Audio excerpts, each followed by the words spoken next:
I grew up in Minnesota. I was there until I went to college in Madison, Wisconsin. And I always knew that I wanted to get away from America and experience life and culture outside of America. Had lots of National Geographic magazines and just seen all these beautiful places around the world.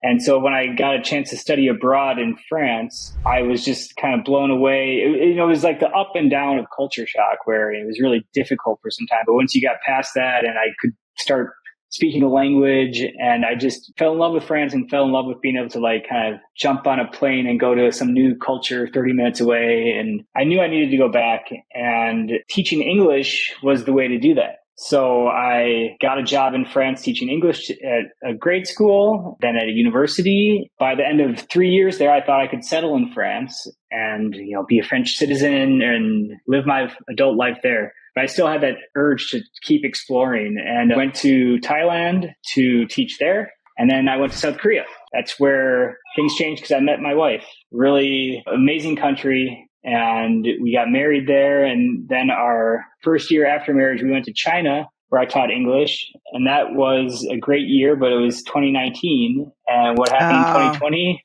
The pandemic broke out. And so, I still had 2 months left on my contract, but once we got the news, it was a pretty quick decision to get out of there. And 2 days later, we were on a plane to South Korea. Pandemic caught up to us there. And we went to America, and my wife applied for her green card. That's when I started listening to podcasts more and realized that these podcasts could be cut up into little clips and put on TikTok, which was like TikTok was big in China. And it was like this kind of short form video catching attention right away. That works, Realized it could be a business where like podcasters would pay for the service to do it. I started making clips for a podcast. I really enjoyed the All In podcast. That was kind of like the use case that it would work. And then Harry Stebbings with 20VC, a big venture capitalist and podcaster out of the UK, he was our first client. That was 2 years ago. I started working for Harry. And it was a week and a half ago that I stopped working for Harry and now doing my own thing. I've, been behind podcasts for so long, behind the scenes. And what gives me energy is talking to new people and learning from people. And